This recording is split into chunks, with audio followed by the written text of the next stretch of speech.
Exacto, zona receptora. Sí, sí. De la zona receptora para poder insertar el injerto de piel parcial que se va a hacer en esta zona. Acá podemos ver que acá ya estamos en la colocación del autoinjerto.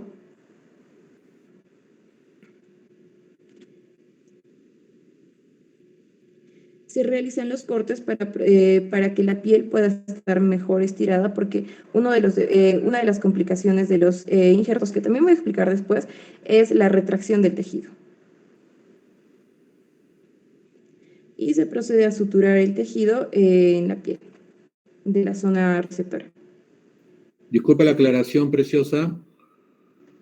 Los cortes que se hacen ahí se hacen principalmente para, uno, mejorar la distensibilidad del injerto, pero segundo, también tiene una gran importancia para evitar que se formen hematomas. Y si se quieren formar hematomas debajo de la piel, esto puede drenarse fácilmente a través de las incisiones que se han hecho en la misma piel. Continúa. Ah, ya, está bien, doctor. Disculpe, no había leído bien esa parte. También se aplica la malla que podemos ver en la imagen, perdón, las gasas de parafina que van a ser, perdón, que va a tener, y se va a aplicar rifampicina en spray para evitar las infecciones. Sin embargo, también se pueden aplicar mallas para mejorar, para que la piel no se retraiga. Es rifamicina, no rifampicina. Rifamicina.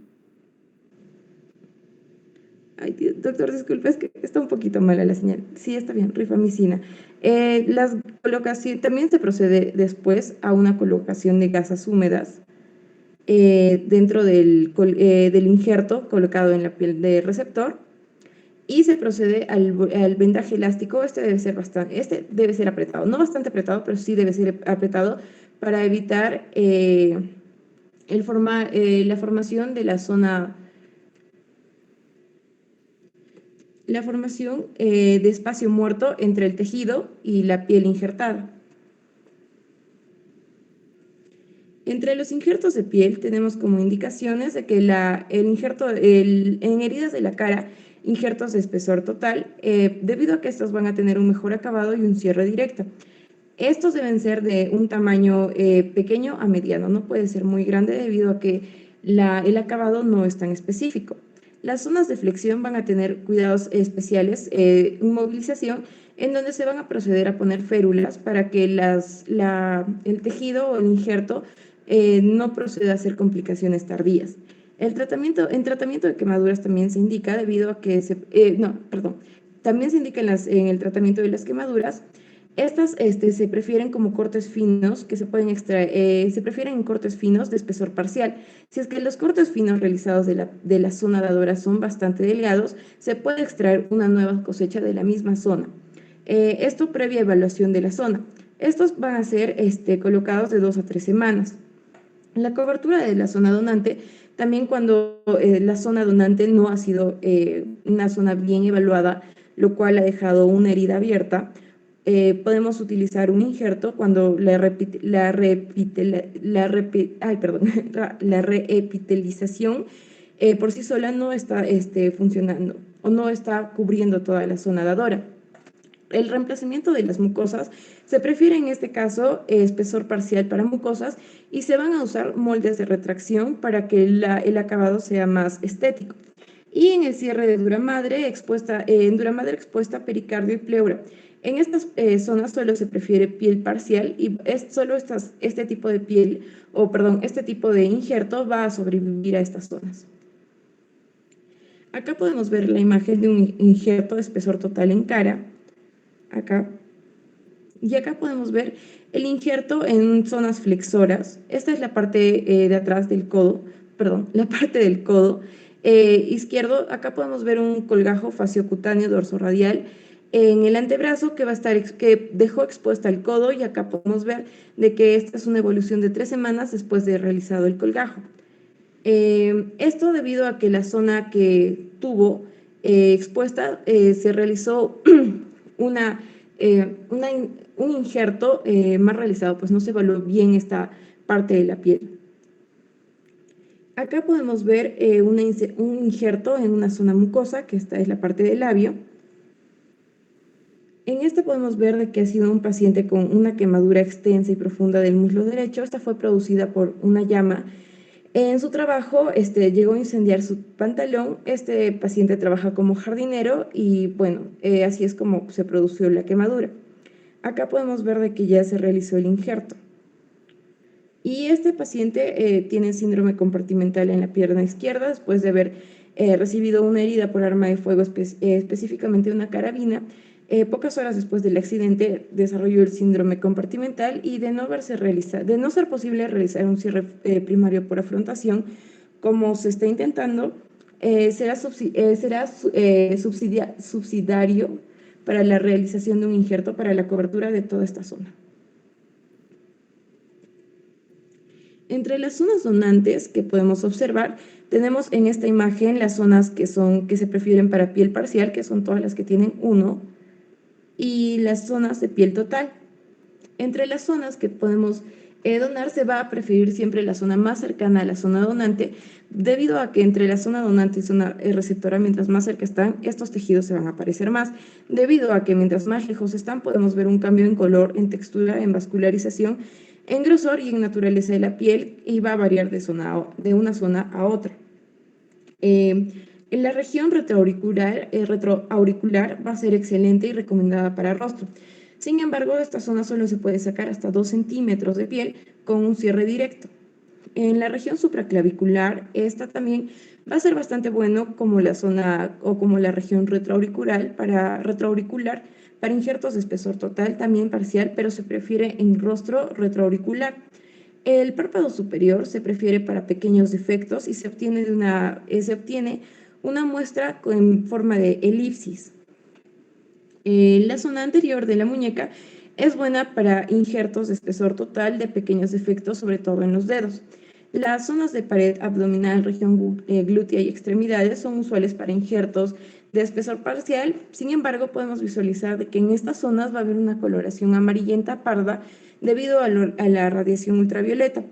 Estas zonas, bueno, los injertos que vamos a poder extraer de estas zonas se van a preferir poner en una zona receptora que se pueda ocultar con la ropa, debido a que no vamos a ver un acabado estético, porque se va a poder visualizar cambios de piel si es que la zona dadora y la zona receptora se ubican en puntos alejados entre sí.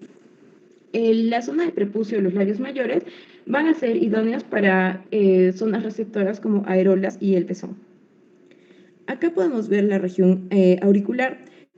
Tenemos que ver de que de esta zona se va a poder sacar piel parcial o piel total solo hasta 2 centímetros. Acá podemos ver, por ejemplo, se hizo el elipsis. Perdón, no se hizo el corte del injerto. La extracción, acá podemos ver ya el cierre de piel con seda de 6.0. Y acá podemos ver de que realmente el aspecto posoperatorio inmediato tras la extracción de la sutura no se ve desagradable, se ve bastante estético. La región supraclavicular, bueno, acá podemos ver, es un poco más arriba de la región supraclavicular. Sin embargo, este es un posoperatorio inmediato tras la reconstrucción de un colgajo que había. Este es un colgajo. Lo que pasa con este paciente es de que acá se le sacó un injerto para tratar de insertar un poco más arriba, sin embargo no se realizó bien, por lo cual se procedió a hacer un colgajo. Sin embargo, puse esta foto para que más o menos veamos la zona de supraclavicular, de la cual se toma generalmente el injerto. Del párpado superior se traza un elipsis, debe ser pequeño. Acá podemos ver el elipsis que se trazó en la zona del párpado superior y después, bueno, se procede a suturar la zona y la zona del párpado de este injerto se procede a poner generalmente en mucosas. En la zona anterior de la muñeca o brazos podemos ver, por ejemplo, esta es en la zona de la muñeca y un poco más de extremidad. El injerto se realiza de esta forma, se saca la piel y bueno, generalmente se prefiere para dedos. En la pared abdominal y labios mayores también podemos ver una foto. Esta es pared abdominal y esta es una reconstrucción de una deformidad de una paciente que tenía un exceso de grasa en toda esta zona. No es una liposucción, porque también pensé en eso, pero era una paciente que tenía un exceso de grasa a pesar de haber realizado bastante ejercicio y la paciente requirió una cirugía plástica en la que se reconstruyó y se sacó, bueno, las zonas con grasa excesiva. Disculpa, En la preparación. retrocede. Ya, te voy a aclarar en ese problema. El problema acá me parece que es la paciente ha tenido un defecto o un problema a nivel de labios mayores. Si se dan cuenta en la primera foto donde está señalando tu flechita, vemos que hay una deficiencia o pérdida de tejido a nivel de los labios mayores. Señala labios mayores. Región genital. No, al costado, la primera foto, la primera foto. Eso. Se dan cuenta que hay ausencia de labios mayores, hay la ausencia de la zona genital. Puede haber sido por un cáncer, puede haber sido por una enfermedad de Fournier. No podría determinarte cuál fue el origen de esa lesión, pero hay una falta de tejido ahí. Entonces, lo que han hecho ahí han sido dos colgajos, no son injertos, son colgajos lo que han hecho ahí. Son colgajos de regiones, paredes laterales abdominales y como ven en la segunda foto, esas esquinas, a ver, señala tu cursor en la primera foto. Cursor en la primera foto. Perdón, acá. Ya, sube, y ahora a la izquierda, sube. Más. Ya, a la izquierda del paciente, no a la derecha. ¿Ven ese colgajito de piel que está ahí abandonado? Ese colgajito de piel. Ese colgajito de piel es el que está yendo hacia la zona de la segunda foto a la izquierda. Ese es el colgajito de piel. Igual se está tomando el otro segmento del piel, el que está levantado en la primera foto. El que está levantado, ahí solo ven la grasa, pero la parte posterior ven la piel. Y eso se está trasladando hacia la región genital para poder hacer una reconstrucción de la región perineal, labios menores, labios mayores. Generalmente este tipo de lesiones las vemos en cáncer epidermoide, labios mayores o labios menores. ¿Ya? No es injerto, preciosa. Interesante la foto, sí. Interesante el proceso, sí. Pero eso no es injerto. Continúa. Doctor, disculpe una pregunta. ¿El colgajo no sería si se tomara de la misma zona? O sea, a pesar de que se está tomando de la zona abdominal, ¿se considera colgajo? Sí, ese es ya un colgajo con pie vascularizado. Ahí estamos utilizando, por lo que me parece, estamos utilizando la arteria epigástrica, ¿ya? Para que sea el pedículo vascular de ese colgajo para que pueda sobrevivir cuando lo trasladamos a una zona lejana. Pero sí, ese es un colgajo, pero no es un colgajo randomizado, es un colgajo que se denomina pediculado o con pedículo vascular. Está bien, doctor, muchas gracias. Bueno, siguiendo con la exposición, la preparación de un injerto tenemos la toma de injertos de piel parcial. Para la toma de injertos tenemos cuchilla de Humby, el dermátomo tipo tambor o de Paget Hood y los dermátomos eléctricos. La cuchilla de Humby va a poseer un calibrador, que es esta partecita de acá, por el que podemos regular el grosor del injerto. Estos van a tener escape de Blair o Ferris Smith, que van a ser grandes hojas sin calibrador. En ambas se van a facilitar la toma del tensado de piel y van a lubricarla con vaselina para que ésta pueda adherirse a la piel. El movimiento de la cuchilla debe ser con movimientos suaves y largos para no afectar la zona dadora, la piel dadora. El dermátomo tipo tambor o de Paget Hood, la ventaja de este es que la obtención de injertos es de un grosor uniforme. Consta de una hoja rotatoria, que es la de acá, esta va a moverse de adelante hacia atrás y hacia la superficie del tambor para cortar el injerto en el grosor deseado. La zona donante se va a preparar aplicando un cemento para que la piel se una al rodillo. Tiene como ventaja el que puede cortar injertos de una forma exacta. Y por último tenemos los dermatomos eléctricos, que tenemos en este caso 4. De Brown, de Stricker, de Castro Viejo y de Paget. El de Brown va a poseer hojas intercambiables, que es el que pudimos apreciar en el video anterior. Este se va a mover de adelante hacia atrás como una máquina cortadora o afeitadora. Se puede fijar el grosor de acuerdo a la hoja que va a ser intercambiable. El de Stricker es similar al de Brown. El de Castro Viejo va a obtener injertos mucosos. Eso quiere decir que los injertos, el grosor va a ser bastante más delgado. Y el de Paget tiene el motor en el mango, no necesita estar conectado. En la toma de los injertos de piel total, este se va a obtener cortando piel en profundidad hasta la dermis en forma elíptica con un bisturí. Cuando la piel de la zona donante es irregular, es útil inyectar una solución salina para poder identificar el plano del corte en el que vamos a comenzar. Y una vez cortado, se desengrasa la piel con tijeras curvas y se cierra de forma directa la zona del donante. En la aplicación, este puede aumentar su tamaño si se malla. Tenemos 3 tipos de aplicaciones.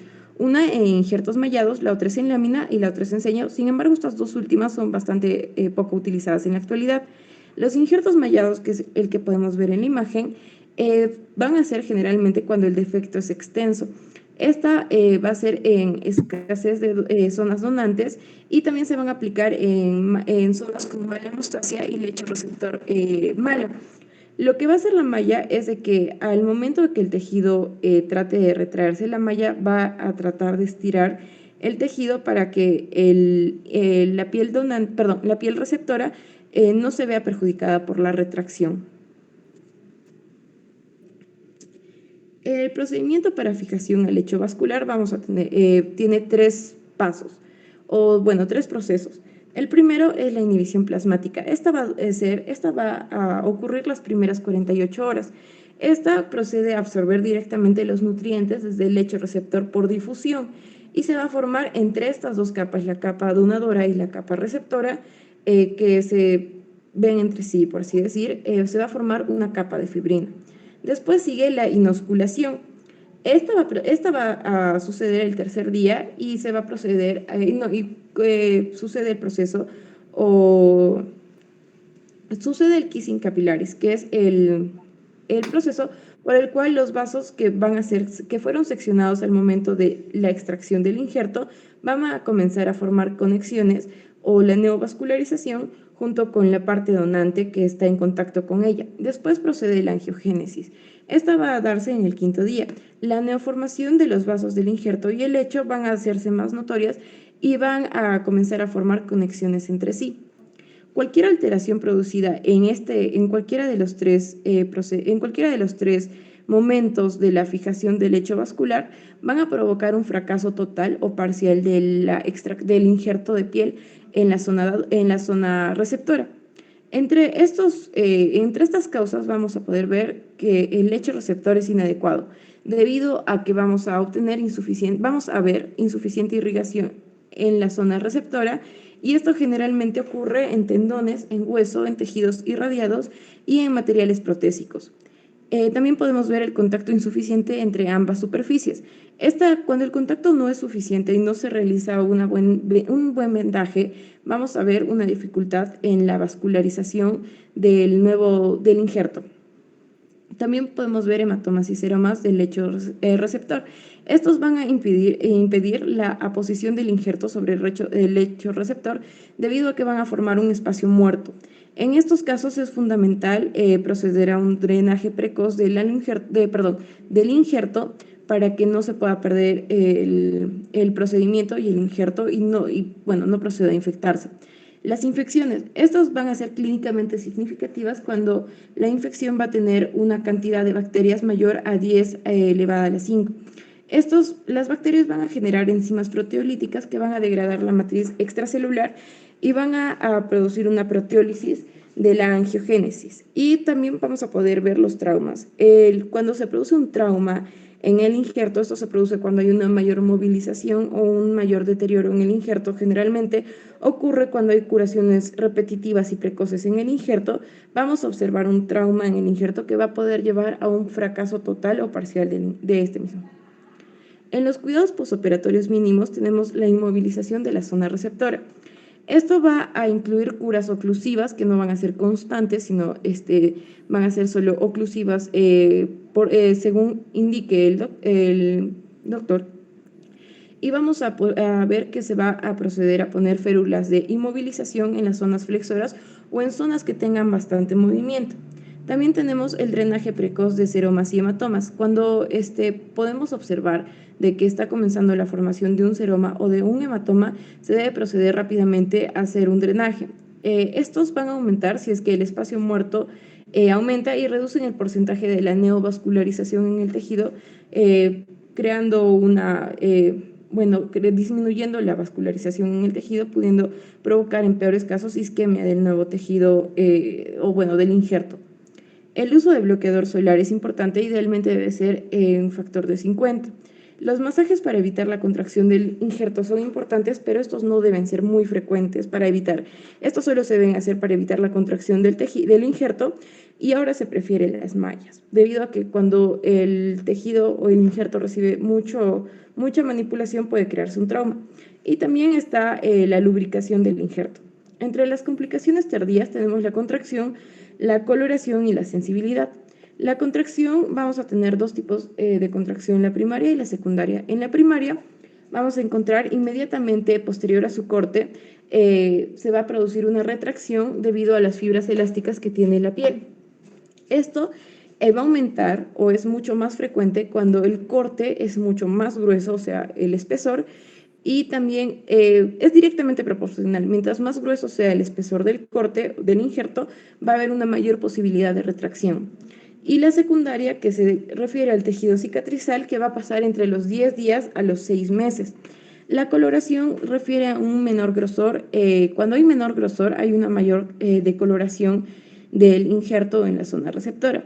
Y en la sensibilidad podemos ver de que primero se va a recuperar la sensibilidad táctil seguida de la algesia, y finalmente se va a recuperar la sensibilidad térmica debido a que el injerto va a realizar nuevas conexiones nerviosas con la zona receptora. Esto sucede entre los 4 meses hasta el primer año. Un segundito, preciosa. Sí, espero. Retrocede 2 láminas. Ya. Sí. Primero, no es inhibición plasmática, es inhibición. Sí, inhibición, anótenlo todos porque esto va a ser pregunta de examen. La inhibición plasmática no es inhibición plasmática. Se da durante las primeras 24 o 48 horas y es la difusión de nutrientes desde el lecho hacia el injerto. Muy importante. Ya, por favor, siempre si les pongo en el examen la inhibición plasmática se da a las 48 horas, ustedes me tienen que corresponder ¿verdadero o falso?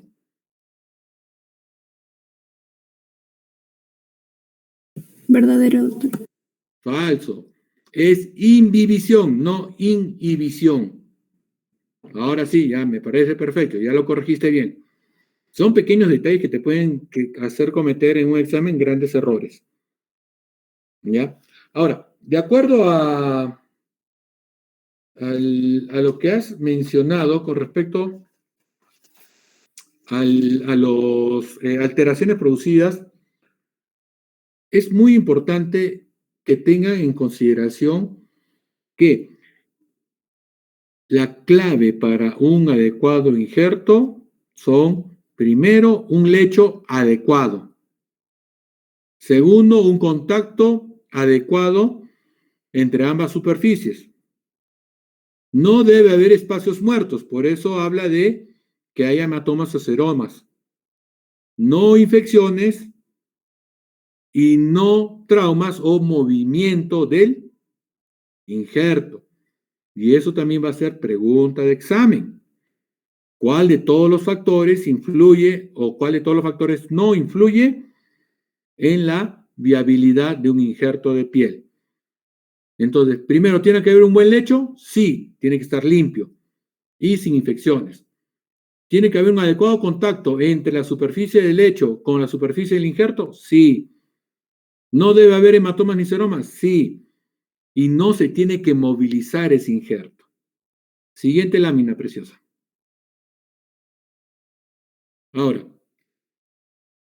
Ahora tenemos bien los cuidados postoperatorios, inmovilización receptora. Pregunta, preciosa. ¿Cuándo es que descubrimos o vemos si está bien el injerto o no? Doctor, después de los cuidados postoperatorios, a las 2 semanas tenemos que visualizar a los 3 días, 5 días y a la semana, pero podemos visualizar a las 2 semanas si es que el injerto con los cuidados postoperatorios está bien y va a continuar bien, Ya, te evitando comento, obviamente las complicaciones tardías. preciosa. Generalmente depende de cada hospital.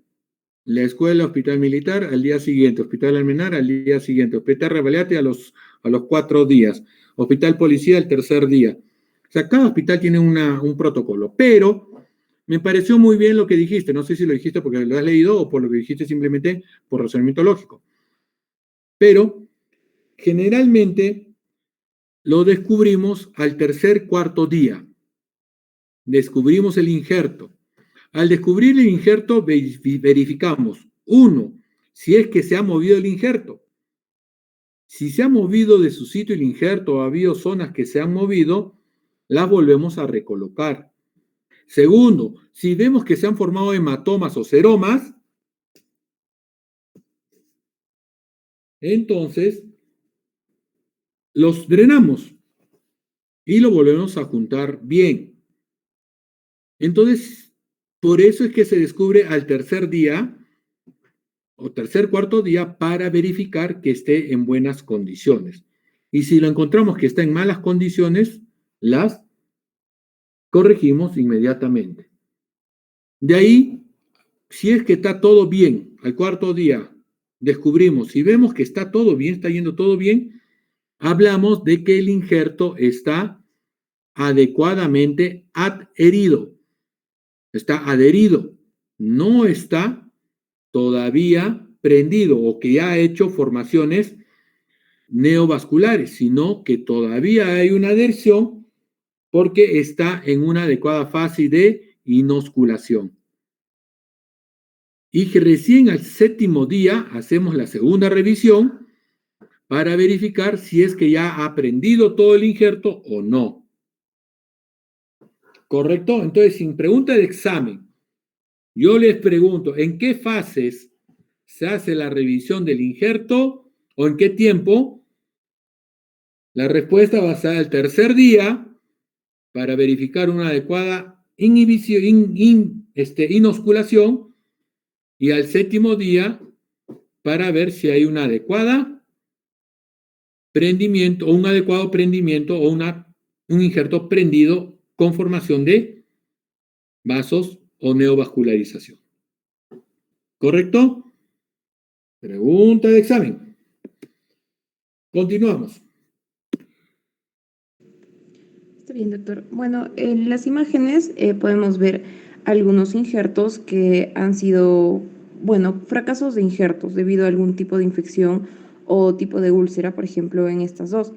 Esta es una pérdida de sustancia del pulpo del primer dedo del pie de origen traumático. Podemos ver de que primero esta paciente ha tenido un primer intento de injerto, el cual fracasó. En este es un segundo intento de injerto, el cual también tiene una pequeña úlcera. Y acá podemos ver el cierre del injerto de Reverdin con plasma rico en plaquetas. Y este es el resultado final.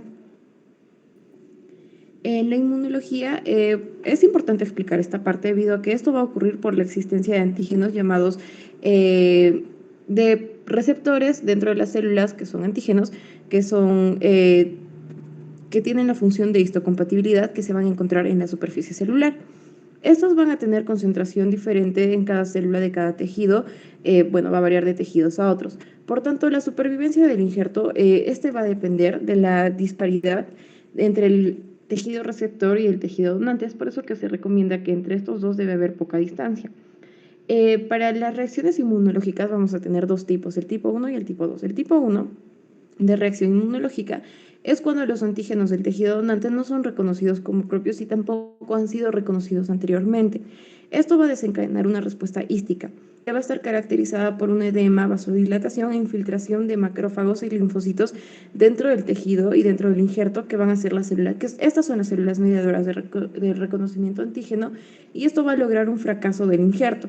Y el tipo 2, que es el reconocimiento, que ha pasado cuando hubo un reconocimiento previo del injerto con la piel, y esta información ha sido almacenada en los linfocitos de memoria. La posibilidad de la producción de anticuerpos específicos es mayor que la de tipo 1. Esto va a desencadenar una respuesta humoral con un rechazo inmediato hacia el nuevo injerto en piel.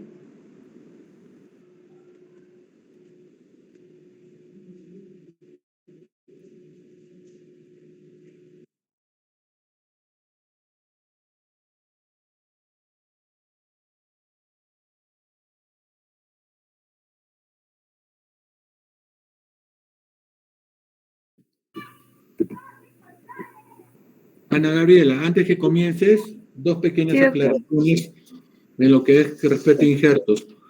¿Ya? Cuando hablaste, Bella, de la contracción primaria y contracción secundaria, me parece muy bien que has aclarado. La contracción primaria es por las fibras elásticas del injerto, y la contracción secundaria es por reacción cicatrizal. En tal sentido, te pregunto, ¿qué injerto tendría más contracción primaria y qué injerto tendría más contracción secundaria? ¿La piel total o la piel parcial? Doctor, primaria tendría la piel total, debido a que va a tener todo el componente de la dermis, entonces va a tener más componentes fibroelásticos, o bueno, va a tener las fibras elásticas, por lo tanto, va a tener más de contracción primaria. También está explicado que el colgajo de espesor total tiende más a la retracción. En cambio, los colgajos de piel parcial no tienden tanto a la contracción debido a que no tienen tanto el componente elástico que está presente en la dermis. Ya, pero la piel total hace más contracción primaria o contracción secundaria, o la piel parcial hace más contracción secundaria. ¿Cuál de los dos hace más contracción secundaria? Secundaria, piel parcial, y primaria, piel total. Perfecto, créamenselo bien, muchachos, va a ser pregunta de examen. Correcto, continúe, doctora Ana Gabriela. Ok, doctor. Bueno, continuando con el tema, yo les voy a explicar acerca de lo que son colgajos. Y bueno, los colgajos se van a definir como el transporte de un tejido desde un área que es la zona dadora hasta un área receptora. Y la diferencia con los injertos es que va a mantener una conexión vascular, ¿no?, con el sitio de origen. Para saber más en cuanto a colgajos, debido a que es un tema un poco amplio y complejo, es importante saber la vascularización cutánea, ¿no? Y principalmente desde el punto de vista anatómico, la piel va a presentar 3 plexos vasculares.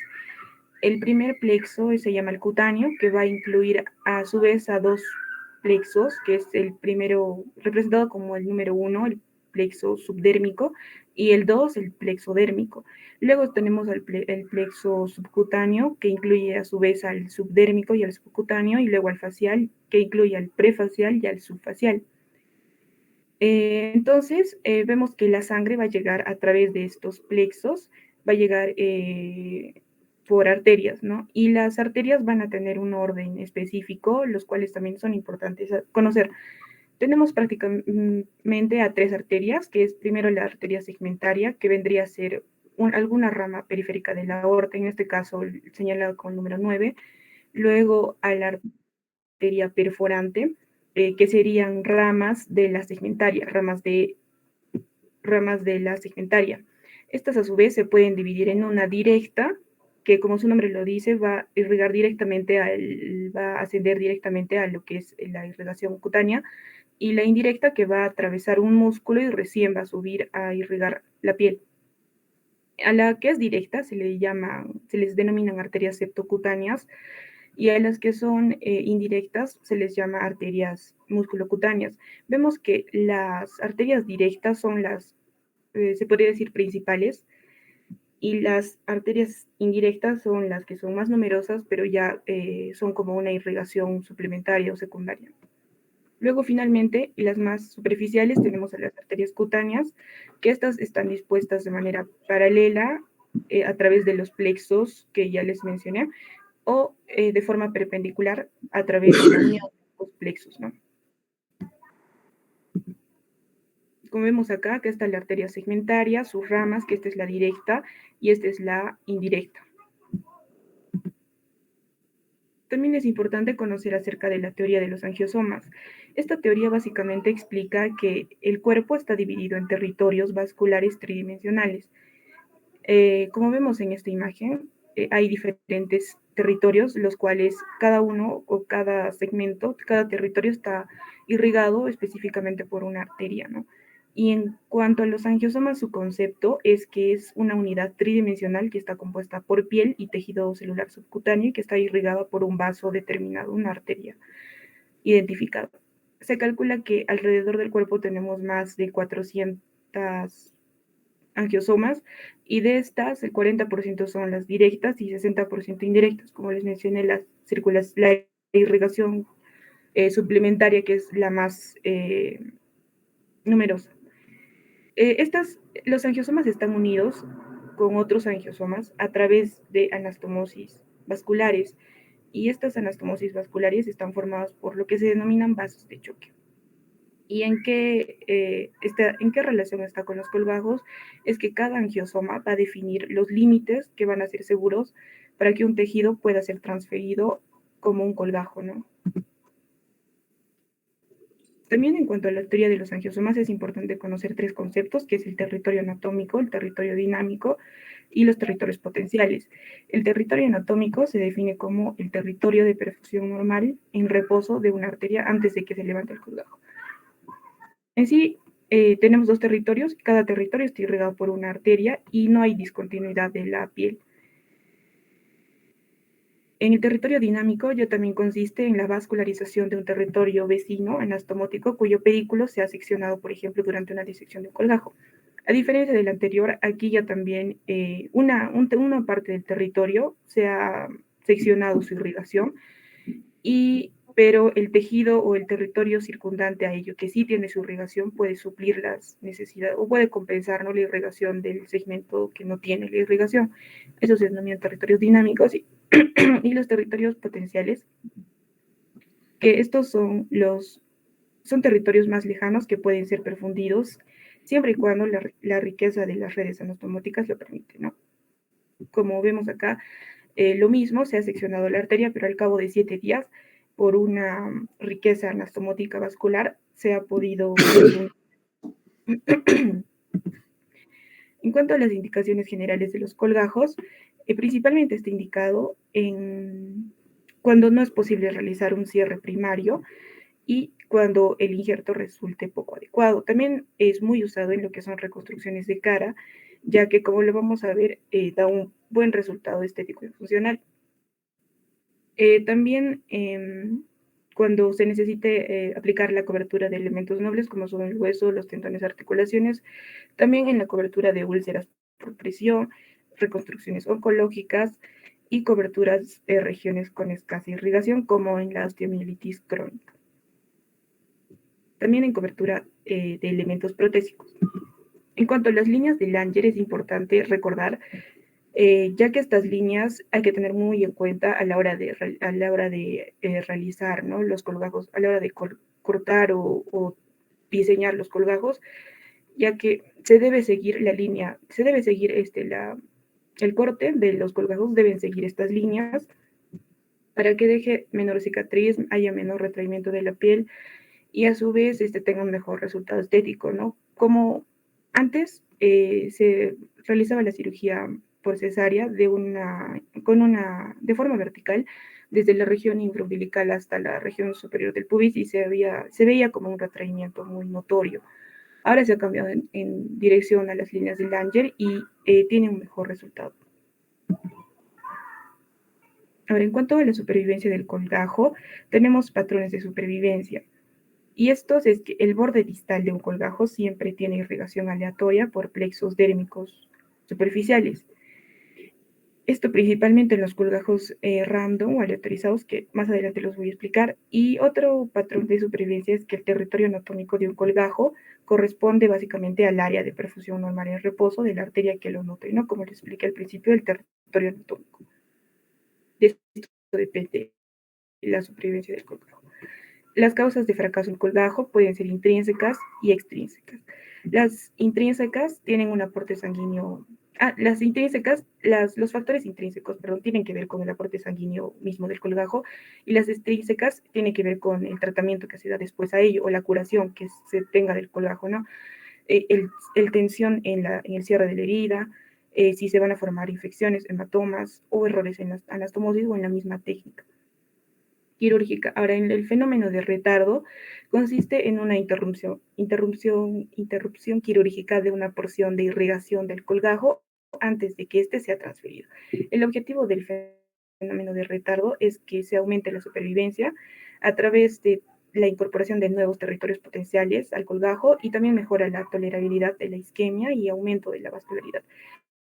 Este fenómeno de retardo debe esperarse de 2 a 3 semanas para que se pueda hacer la transferencia definitiva. Un segundito, ahora, profesor. ya Doctor. Retrocede una.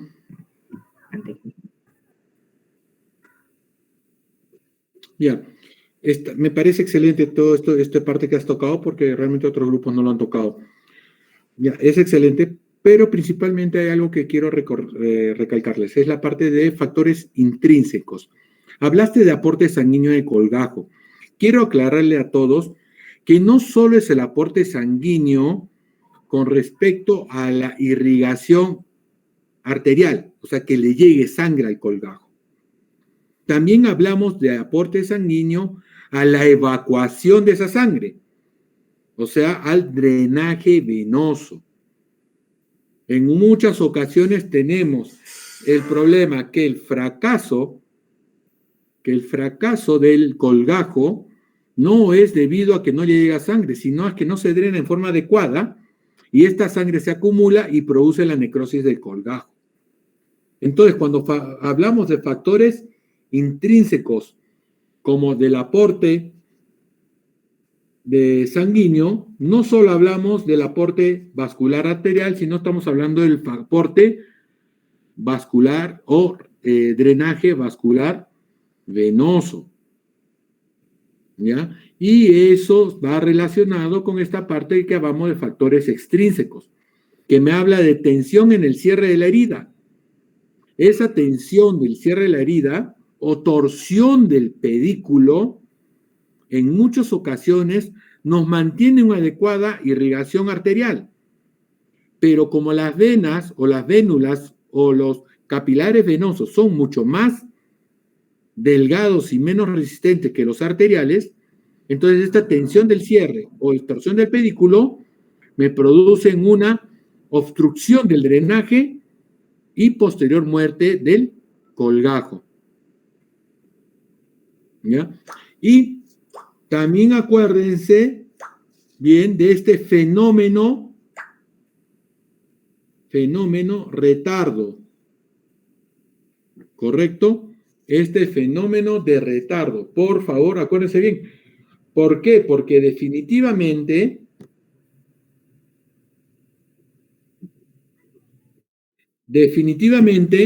este fenómeno de retardo se utiliza bastante para mejorar la viabilidad de colgajos de grandes extensiones. Entonces, y la explicación que has dado con una previa, un previo enseñanza de por qué se dan los patrones anatómicos, o territorio anatómico, territorio ordinario, o territorio dinámico y territorio potencial es muy importante para poder haber entendido este fenómeno de retardo, y por eso se hacen en muchas ocasiones colgajos retardados, que se inciden una vez, se dejan en reposo y se hace la cirugía final dentro de 1 a 2 semanas. Correcto, continúa, disculpa la interrupción. Ya, doctor. En cuanto a su clasificación, vemos que la clasificación de los colgajos es amplia. En primer lugar, tenemos por su composición que estos pueden ser simples y compuestos. Simples ya que van a involucrar solamente a un compuesto, como va a ser la piel, panículo adiposo o fase superficial. Compuestos cuando van a tener más de dos componentes, la combinación de los anteriores, ¿no? Como músculo cutáneo, fascio cutáneo o ostomio cutáneo. En cuanto a su movilización o transporte, pueden dividirse en de vecindad y los que son a distancia. Los que son de vecindad pueden ser locales y con pivotes. Los locales pueden ser, o también llamados por avance o deslizamiento, y los con pivotes que pueden ser por rotación, transposición e interpolación. Los colgajos a distancia pueden ser directos, indirectos y libres, y según la región anatómica donante puede ser de cabeza y cuello, tronco, extremidad superior, extremidad inferior. Y otra clasificación importante también es según la irrigación sanguínea. Estos pueden ser random o aleatorios, axiales y perforantes. Los random son los que están irrigados por plexos dermo o subdérmicos, pero que en este caso no se conoce a la arteria en sí que la va a irrigar al colgajo. En cambio, los axiales, a diferencia de los anteriores, estos sí tienen una arteria propiamente dicha y su vena que los va a irrigar. Y los perforantes como los propel. Entonces empezamos lo que son por su movilidad y vamos a empezar por los colgajos de vecindad con los colgajos locales. Para esto vamos a primero tener en cuenta algunos términos, que es primero el defecto primario y el defecto secundario. El defecto primario básicamente es la herida que básicamente se va a cerrar mediante el colgajo local, ¿no? Aquí tenemos el defecto primario, que es la herida o la lesión, y este es el colgajo que lo va a cubrir. El defecto secundario también es la herida creada cuando se transfiere un colgajo de piel para reparar el defecto primario. Teníamos el colgajo aquí, acá estaba el defecto, y el colgajo ha cubrido al defecto, pero a su vez ha creado otro defecto que tiene que ser reparado. Este es el defecto secundario. Y básicamente el desafío de la cirugía reconstructiva es diseñar un colgajo que coloque tanto al defecto secundario en una ubicación que sea muy ventajosa, ¿no? Para que quede bien la lesión, la reconstrucción de la lesión. También el movimiento de tejido primario, otro concepto importante, el cual consiste en que un colgajo de piel se transfiere al defecto. Este es el colgajo, aquí está la lesión o el defecto primario, entonces se cubre, esa dirección se denomina el movimiento de tejido primario, y el movimiento de tejido secundario es el desplazamiento de la piel que rodea al defecto hacia el centro del defecto primario. Ambos, el movimiento primario y el movimiento secundario van en dirección opuesta. Y otro punto importante también es la tensión de cierre de la herida. Esta se puede definir como la cantidad de tensión que se da, ¿no?, a lo largo de la línea de sutura de una herida. ¿Y por qué es importante? Ya que cuanto mayor va a ser la tensión del cierre de la herida, más probable es que haya una distorsión en los rasgos faciales, si es que se van a hacer en la cara, ¿no? Y van a entorpecer el resultado estético. Ahora sí, empezamos con los colgajos locales, y se definen estos como aquel tejido que está inmediatamente adyacente o cercano al defecto primario para cubrir el defecto. Estos pueden ser de avance o de deslizamiento, ¿no? Acá vemos, por ejemplo, acá tenemos el defecto primario o la lesión. Para hacer el colgajo de avance tenemos que darle forma rectangular a este defecto primario y diseñar un colgajo. Y este colgajo lo que va a hacer es transportarse y cubrir al defecto primario, ¿no? Y en caso de que acá, en esta parte sobre piel, se proceden a hacer los triángulos de Burrow para que haya menor tensión en la herida y también el resultado sea mejor, quedando así, ¿no? Y se sutura todo. Ahora, en esto también es importante ver la proporción entre la longitud y la y la base o el ancho que va a tener el colgajo de avance. Se dice que en la parte del tronco y extremidades, la relación tanto de longitud como anchura debe ser de 1 a 1. En algunas bibliografías mencionan de 1.5 a 1.5. Y en lugares que hay mayor vascularización y mayor extensibilidad de la piel, como es la cara o el cuello, puede esta proporción ser mayor. Puede haber una longitud, una relación longitud-anchura de 3 a 1, ¿no? Y en otras bibliografías también mencionan hasta 4. En cuanto a los colgajos locales también, otro es la plastía en H, que básicamente es lo mismo, el anterior colgajo de avance, pero son dos que se realizan de manera opuesta. Tenemos entonces dos colgajos de avance opuestos que permiten cubrir una pérdida de sustancia de tamaño moderado. Como vemos acá, acá como hay, como les dije, hay un exceso de piel, entonces se hacen los triángulos de Buró y se suturan para que haya un mejor efecto. Igual acá, cuando el defecto, esto generalmente se hace cuando el defecto primario de la lesión tiene un tamaño moderado a grande, ¿no? Y se hacen los dos colgajos de avance y queda así. La plastía en BY, esta se va a dibujar una B al lado del defecto y se van a, los brazos de la B van a cubrir el defecto al cerrar las zonas. Bueno, en este caso tenemos a un paciente que ha tenido una lesión en lo que es una lesión con exposición de la falange distal. Entonces lo que se hace es dibujar una B y cubrir este colgajo, cubre la lesión, y entonces como se ve en la imagen, se sutura esta parte, la parte inferior, y se forma como una Y, ¿no? Por eso se llama BY. Cuando el defecto es mayor, se pueden hacer dos BYs en dirección opuesta, como se ve acá, y el resultado final queda así. En cuanto a los colgajos de rotación, ya también el lado del colgajo es 100% el lado del defecto. Y tenemos que el borde del arco del colgajo, lo que estoy señalando, es 5 veces el borde del defecto, es decir, de esto. Entonces, si tenemos acá el defecto o la lesión, tenemos que darle forma triangular y se dibuja el colgajo y se cubre, ¿no?, el defecto. Igual, si en este caso también, en esta parte va a haber sobrante de piel, se procede a hacer los triángulos de Buró. Por ejemplo, acá en este caso tenemos a un paciente de 76 años que tenía un carcinoma vasocelular en la parte dorsal de la nariz. A este paciente se le realiza la cirugía para extirparle el cáncer, el carcinoma vasocelular, y se le dibuja el colgajo, ¿no? El colgajo que ya les he mencionado, el que se realiza, por ejemplo, acá tenemos la lesión, se le realiza un triángulo para que no quede piel retraída y se dibuja el colgajo. Entonces se levanta, se abre y se desliza o se transfiere a la parte del defecto primario. Y como vemos acá, esta parte se sutura.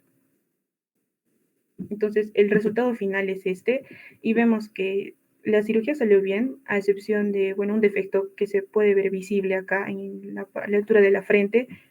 Y este salió notorio porque, como les mencioné, la importancia de las líneas de Langer, ¿no? Aquí las líneas de Langer están perpendicular a esta cicatriz, entonces por eso es que se ha visto, es más notorio. Ahora, los colgajos de transposición, estos ya también, a diferencia de los anteriores que eran al 100% al lado del defecto, estos es más del 100% del lado del defecto, y aquí tiene como característica que se deja un defecto secundario, ¿no? Y este es un colgajo random. En el colgajo bilobulado, bueno, tenemos acá que este es el defecto.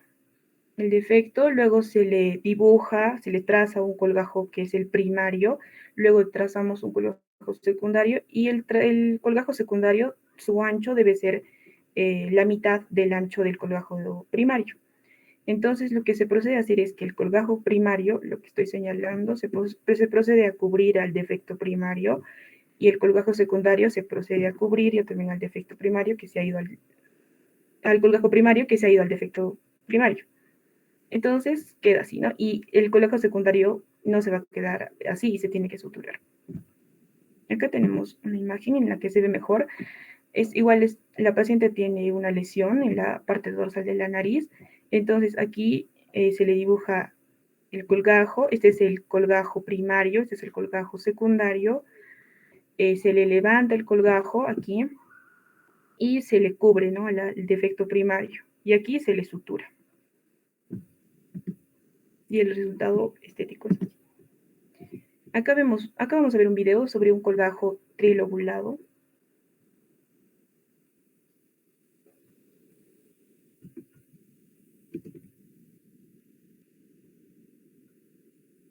Ahí se tiene la lesión del carcinoma vasocelular, es decir, el defecto primario. Se hace el diseño de un colgajo trilobulado, es parecido al bilobulado, pero son 3 lóbulos. Se procede a aplicar la anestesia.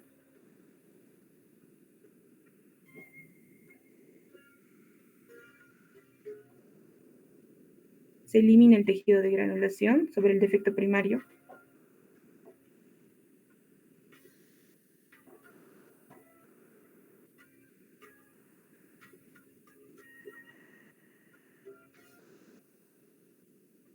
Se hace la incisión y disección del colgajo.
Y algo que está haciendo y que es importante es la decolación de la lesión para que pueda haber más extensibilidad a la hora de puntar, a la hora de cubrir, ¿no?, el colgajo al defecto primario. Decolar. Se comprueba la movilidad del colgajo y se hace la sutura.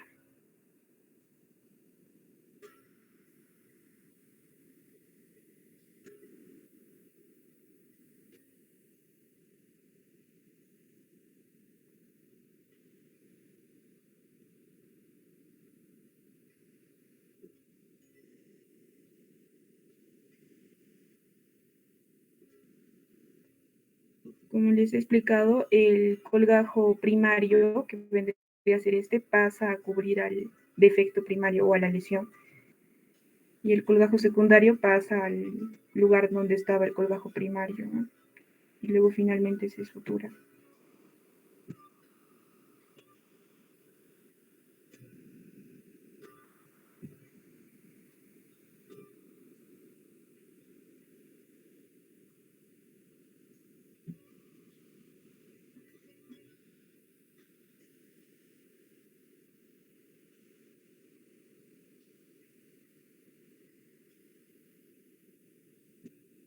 Y el resultado final, al cabo de 4 meses después, quedó así. Bueno, ahora el colgajo de Limber. Este colgajo generalmente es para defectos que tienen forma romboidal o se puede cortar, ¿no?, la lesión en forma romboidal, y se realizan lo que son ángulos de 60 y 120 grados. Por ende, se va a tener aquí de 120 y 60 grados. Por ende, vamos a tener un una diagonal mayor, que sería esta, y una diagonal menor. Entonces, lo que se hace en este colgajo es trazar una continuidad en la diagonal menor, como se ve acá, y realizar imitar uno de sus lados, ¿no?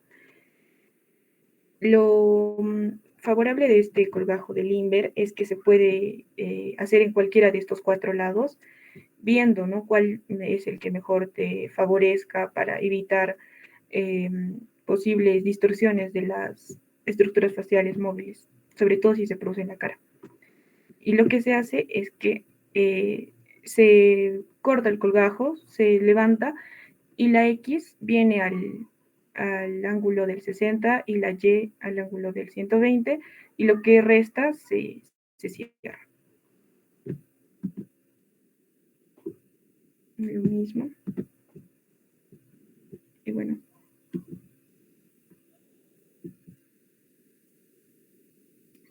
Esa mano me parece conocida.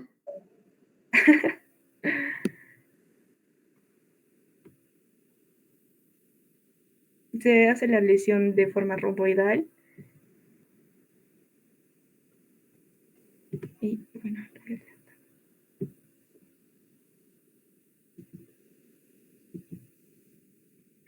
y se empieza a dibujar en el colgajo. Tomamos la diagonal menor y se proyecta y se imitan los lados.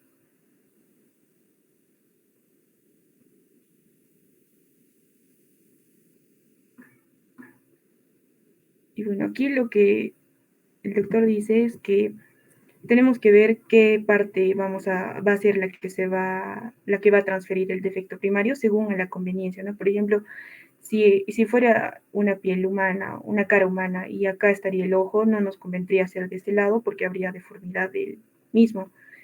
Entonces así vamos viendo cuál nos va a favorecer más. Y una vez aplicado, se procede a la incisión.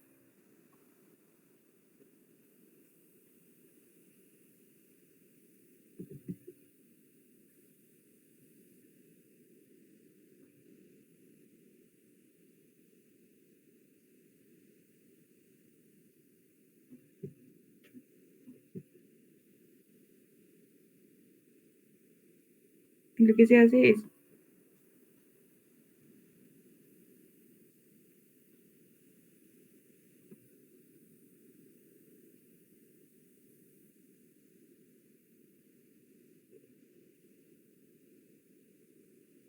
y aquí se sutura. Obviamente, antes de suturar todo esto, se tiene que hacer la decolación para que haya mayor movilidad. Acá también vemos igual un colgajo de Limber, pero ya también el defecto primario es de mayor tamaño. Aquí también tenemos una lesión carcinomatosa en la región preauricular.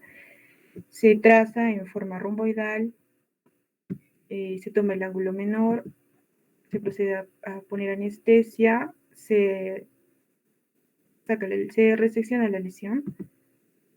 Esa es la lesión. Y luego se procede a reposicionar el colgajo. Se sutura y este es el resultado. En cuanto a la zetaplastía, ya también esta, la zetaplastía, ya acá tenemos, aquí está la lesión, el defecto primario, el cual va a constituir el cuerpo de la zeta. Se trazan los brazos de la zeta, a esto a un ángulo, a una inclinación de 60 grados, y lo que se hace es se transponen los colgajos. Este colgajo viene aquí y esto viene acá y se sutura.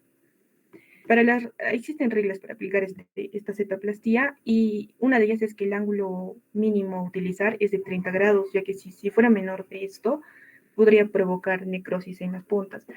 También en la mayoría de casos de las zetaplastías, de 45 a 60 grados son las que son más usadas y tienen mejor resultado. Ahora, si se trata de una cicatriz larga, es mejor realizar varias zetaplastías chiquitas en secuencia que realizar una o dos grandes. Y un segundito, Preciosa, que te interrumpa. El punto clave de estas zetaplastías, señálame el defecto, Preciosa. Defecto primario. Ese es el defecto. Normalmente ese defecto primario también lo podemos tener cuando son cicatrices retráctiles. Entonces, los dos extremos de esa lesión no se pueden estirar más. Entonces, al no poderse estirar más esos dos extremos de la lesión, entonces le impide el movimiento, por ejemplo, en la mano, en el codo, en la rodilla, o algún sitio donde necesite mayor extensión. Entonces, el fin de la zeta-plastía es ampliar esa zona de retracción y hacerlo más estirable. Por lo tanto, ahora ve el acabado, señala el acabado final y miren los dos puntos extremos del inicio y el fin de la sutura. ¿Dónde está? Inicio y fin. Señala el fin. Entonces, la distancia, ¿no? Más abajo es el fin, abajo, abajo, abajo, abajo, abajo. El final de la Z, inicio de la, ahí está. Si ustedes calculan la distancia entre el inicio y fin, es mucho mayor a la distancia de la lesión primaria. Y eso es el fin de la zetaplastía. Es ampliar un estrecho o una lesión que es retráctil, delgada o poco distendible y lo cambiamos por una zona más ancha y más distensible. ¿Por qué? Porque también tenemos tejido sano en el intermedio, que también es flexible. ¿Ya? Esa es la intención de la zetaplastía, ¿sí? ¿Ya? Entonces, si me entienden bien ahora, señalamos el ancho de la lesión de extremo a extremo es mucho más corto que el acabado final entre inicio de la Z y final de la Z, y eso me da una mejor apertura o una mejor funcionabilidad de la zona que tiene retracción. Esa es la gran importancia de la zetaplastía. Y como dijo su compañera, si la cicatriz retráctil o la lesión retráctil es muy amplia, se deberían hacer varias zetaplastías, no solo una. Continúa, Preciosa. Ya, y justo lo que mencionaba el doctor tiene que ver la distancia o la longitud, la ganancia en longitud tiene que ver con el ángulo que se va a hacer de la zetaplastía. Por ejemplo, si hacemos una zetaplastía con un ángulo de 30 grados, como se observa aquí, la ganancia en longitud va a ser aproximadamente del 25%. Si hacemos una zetaplastía con un ángulo de 45, la ganancia en longitud va a ser de más, va a ser de un 50% y así sucesivamente hasta, por ejemplo, si hacemos una zetaplastía de 75 grados, la ganancia va a ser más del 100%. Los colgajos del tipo de interpolación, allá estos son colgajos ya también del tipo con pivotes. Aquí tenemos el colgajo de interpolación. Este es un colgajo que se va a movilizar, se moviliza el colgajo para cubrir un defecto que está cercano, pero no está adyacente como los demás, como los anteriores. ¿No? Por ejemplo, acá tenemos el defecto primario y aquí está el colgajo. Entonces, se procede a cubrir el colgajo cubre al defecto primario y se deja como un pedículo puente, algo así. Claro, como un puente cutáneo. Y esto al cabo de 3 semanas se corta y este colgajo se saca el restante y se sutura. Igual acá. Ahora, en cuanto a su movilidad, ya hemos visto lo que son los locales, ahora vamos a verlos a distancia, que esto solo lo vamos a ver de forma somera. Y estos, por ejemplo, tenemos el colgajo del tu pectoral, este es un colgajo directo, también al colgajo, acá tenemos al colgajo umbilical, al submamario y al inguinal. Este es un colgajo directo, es el colgajo TRAMP, se llama así por el músculo recto transverso del abdomen, el cual aquí vemos a una paciente, el cual tiene aumento en la adiposidad abdominal y es por eso que se le saca una parte de la piel con grasa y lo que se hace es que se saca con un pedículo vascular, es decir, que tiene su arteria y su vena. Se saca a manera de una abdominoplastia y se coloca a la mama, ¿no? Y queda así. En el colgajo indirecto tenemos el colgajo inguinal. ¿Qué diferencia hay el directo con el indirecto?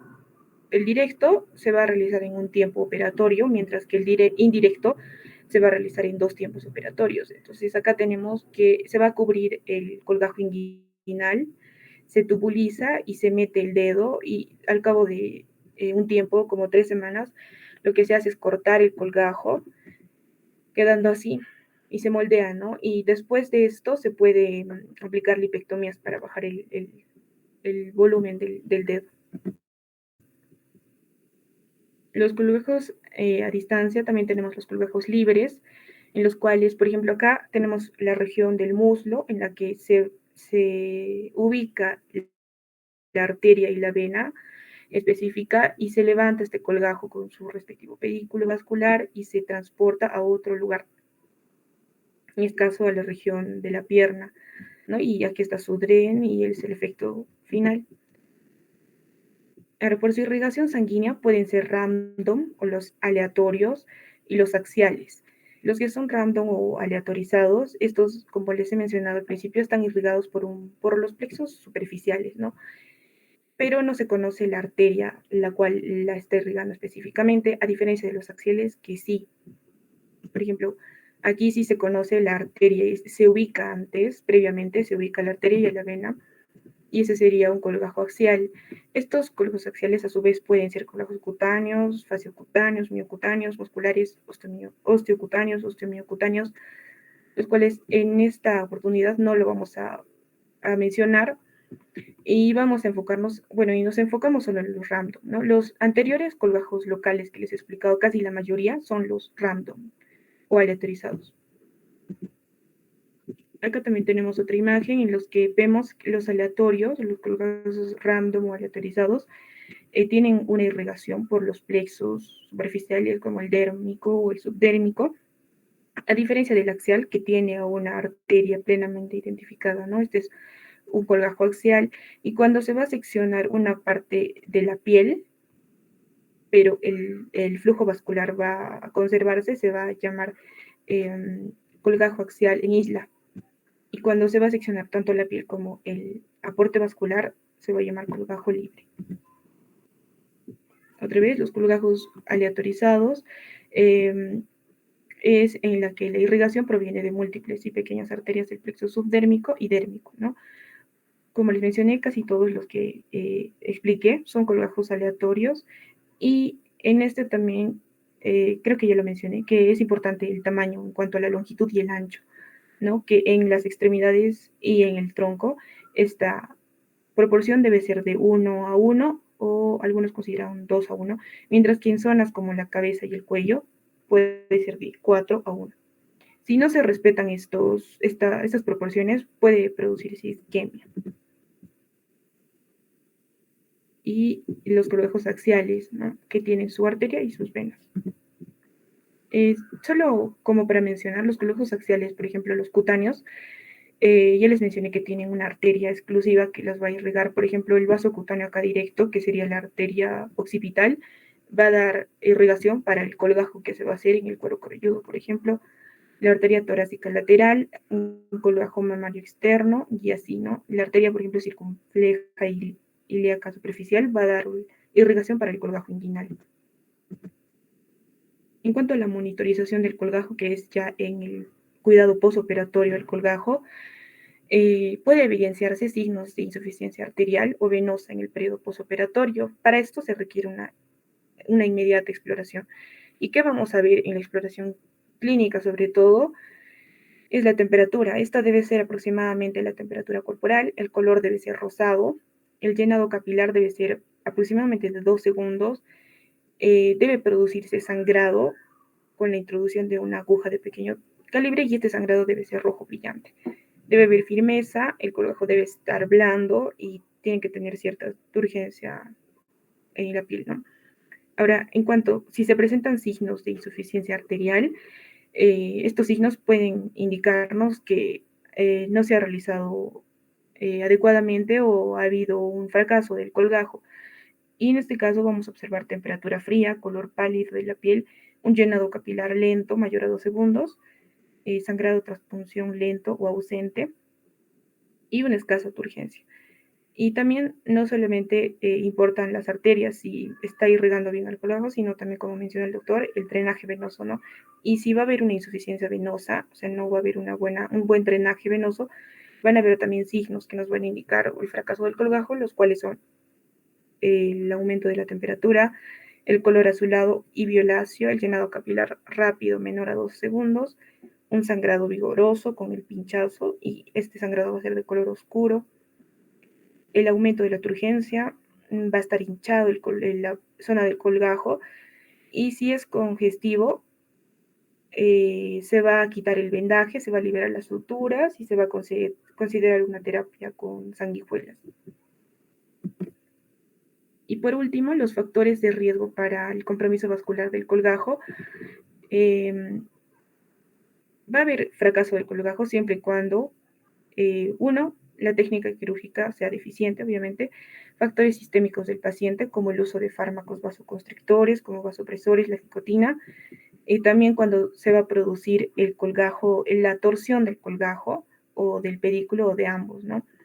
Que esto puede estar influido tanto por el diseño que se ha realizado del colgajo, y también cuando las suturas son muy apretadas o cuando los vendajes y férulas también están apretadas o cuando se producen hematomas, lo cual va a hacer que se aumente la presión tisular y va a interferir con la perfusión. Eso sería todo, doctor. Correcto, preciosa. Me da gusto que hayas investigado más, aunque te ha sido un poquito más de lo que se te ha pedido, porque se te pidió randomizados, no axiales. Pero bueno, gracias por darnos una buena introducción para la siguiente clase que van a hablar de los colgajos axiales. Ya, algo muy importante. La irrigación de estos colgajos randomizados se debe ¿a qué se debe la adecuada irrigación de estos colgajos randomizados?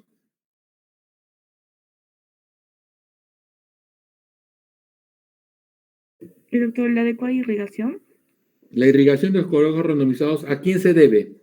¿Quién le da esta? A los plexos subdérmicos, doctor. Exacto. Pregunta de examen. Al plexo subdérmico. ¿Ya? Recordar muy bien esta parte y me da mucho gusto que hayas mencionado 2 veces porque con eso les he hecho recordar bastante a los compañeros en la relación que tiene que tener el ancho del colgajo versus el largo del colgajo. En rostro tenemos que puede llegar a 1 a 4, pero en promedio y por lo general tengo el concepto de tomarlo siempre de 1 a 3 como máximo para tener la seguridad de que no hay o que no va a haber necrosis de bordes del colgajo.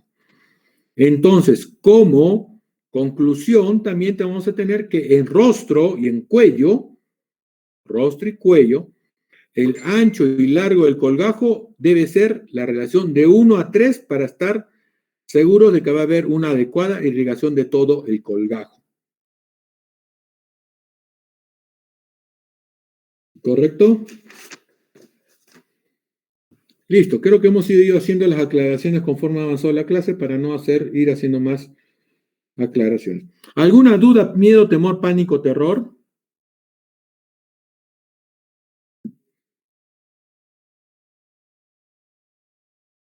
Doctor, disculpe, para ¿qué bibliografía podríamos usar para la siguiente exposición, por favor? Ya, vengan a mi centro médico para entregarles bibliografía de todo lo que son colgajos. Ahí tengo un montón. Se van a asustar todavía. Ya, doctor, muchas gracias. Bueno, también quería aclararles, me da mucho gusto que hayan tomado un video de una de las clases prácticas que les di para poder explicar lo que es un colgajo de Lindbergh. Ya, no se olviden de que practiquen sus puntos, practiquen sus colgajos, practiquen lo que les he enseñado porque eso les va a servir mucho en su vida profesional futura. ¿Alguna otra duda, miedo, temor, pánico, terror?